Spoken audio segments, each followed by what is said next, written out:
Hey everyone, welcome to सरकारी eight once again. तो इस वीडियो में जो मैं आप सभी के साथ एक इंपॉर्टेंट इन्फॉर्मेशन डिस्कस करने वाला हूँ। कल जैसे कि मैंने आपको रात के टाइम पे अपडेट किया था कि जो उत्तराखंड के जितने भी नर्सिंग और पैरामेडिकल के एंट्रेंस एग्जाम हुए हैं, like ANM, GNM, BSc paramedical, BSc nursing, MSc nursing and post basic nursing, तो वो जो एग्जाम्स हुए थे उसकी आंसर की कल रिलीज हो गई थी। ठीक है, तो एज पर एक्सपेक्टेशन उसमें काफ़ी सारी गलतियां थी एंड बहुत सारे कैंडिडेट्स ने मुझे बताया भी है कि लाइक बहुत सारे क्वेश्चंस के आंसर जो आंसर की में गलत दिए हुए हैं।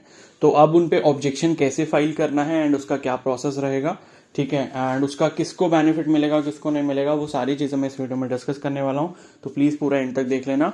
बाकी चैनल पर नए हो तो ज़रूर सब्सक्राइब कर लो और बेल आइकन को प्रेस कर लो, ताकि आगे जो काउंसलिंग जो होने वाली है आपकी उसकी कंप्लीट इन्फॉर्मेशन मैं आपको दे दूंगा। ठीक है, तो पहली चीज़ तो ये समझ लो कि जो भी आपका क्वेश्चन पेपर था उसके अकॉर्डिंग आप एक पूरी लिस्ट बना लो कि हाँ ये क्वेश्चन का आंसर करेक्ट है नहीं है। जो मैंने आंसर की बताई थी उसके सभी के आंसर्स मैंने खुद भी मतलब जो गूगल के थे एंड जितने मुझे पता थे वो मैंने खुद से उसमें बताए थे आपको।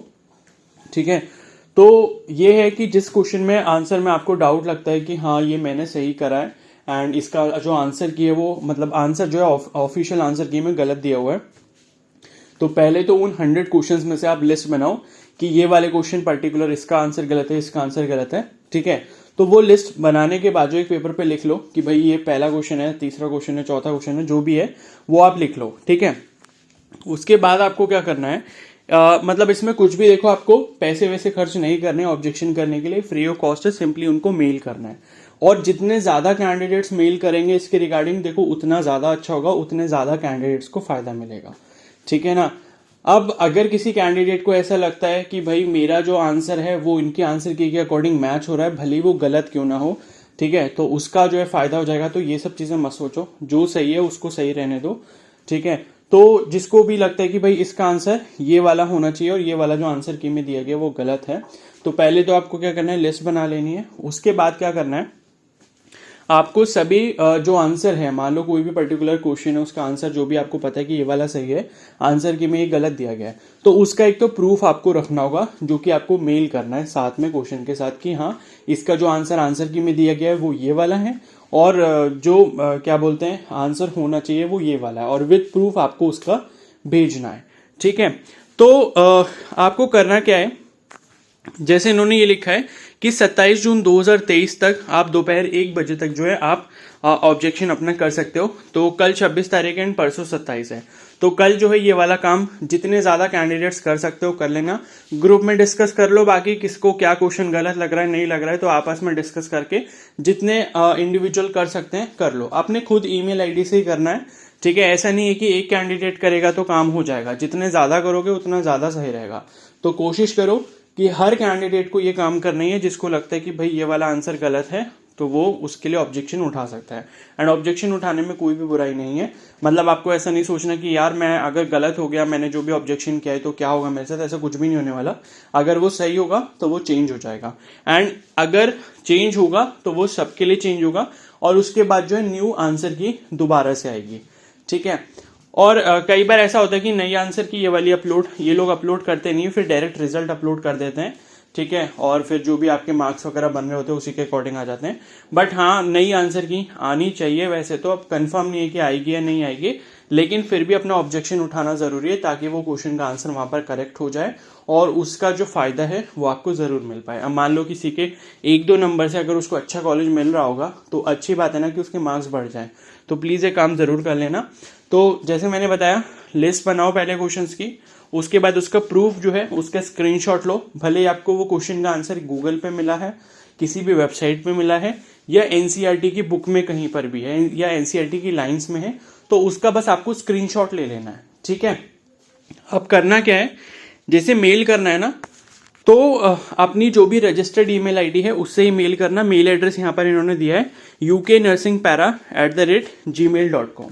ठीक है, तो उसमें क्या है, सब्जेक्ट क्या डालोगे, सब्जेक्ट डालना ऑब्जेक्शन फॉर आंसर की for BSc nursing entrance exam 2023, या अगर किसी का बीएससी पैरामेडिकल में लग रहा है तो वो बीएससी पैरामेडिकल लिख देगा, या एएनएम में लग रहा है, जेएनएम में लग रहा है, जिस किसी एग्जाम में आपको ऑब्जेक्शन लग रहा है तो उसमें ये लिख देना ऑब्जेक्शन फॉर आंसर की in case of BSc nursing entrance exam 2023, इस तरीके का सब्जेक्ट उसमें ऐड कर देना। अब उसके बाद जो है 2 में जो है अपना मेल आईडी ये वाला डाल दोगे uknursing@gmail.com।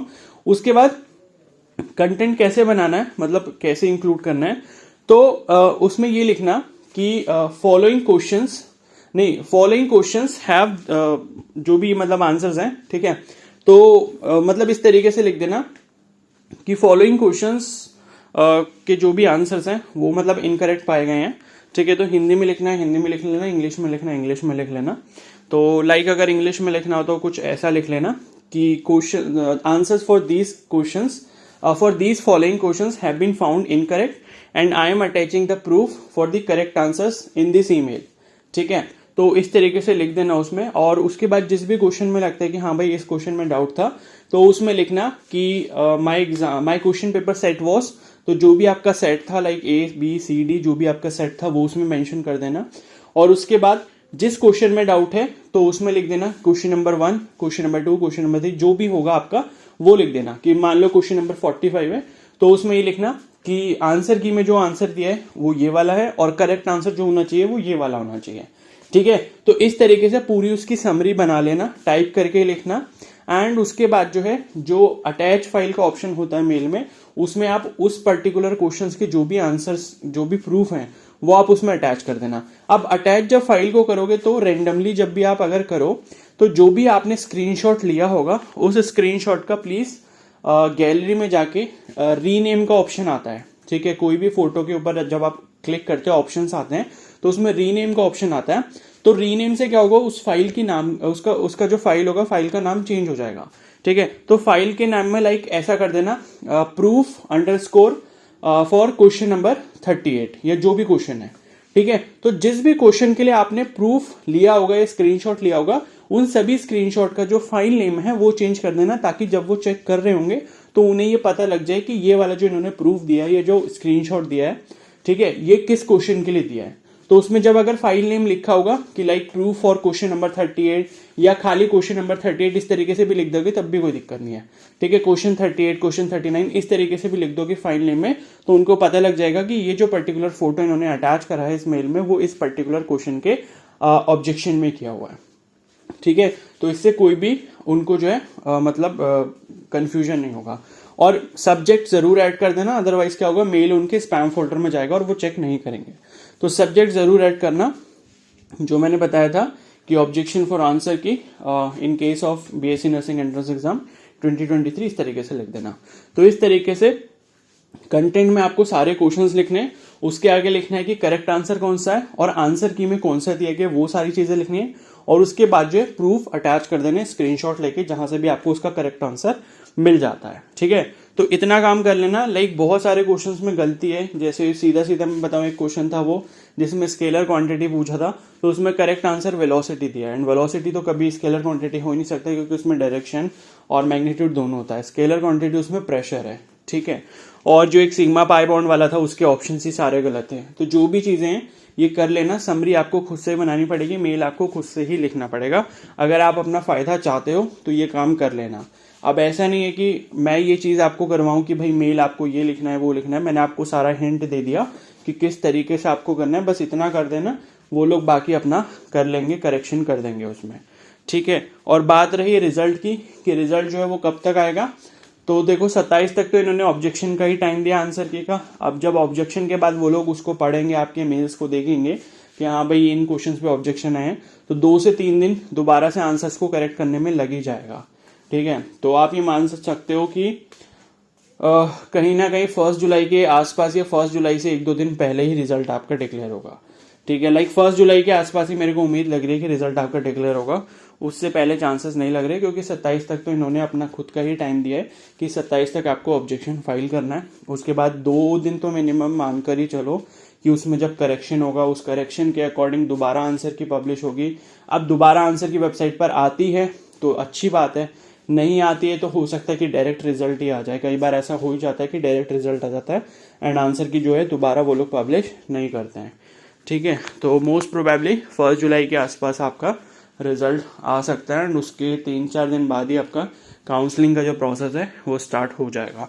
और तभी मैं आपको बता पाऊँगा कि कट ऑफ वगैरह जो है वो लगभग कितनी जाने वाली है। ठीक है, तो चैनल पर नए हो तो ज़रूर सब्सक्राइब कर लेना एंड बेल आइकन को प्रेस कर लेना। बाकी कोई डाउट हो तो मेरे से पूछ लेना।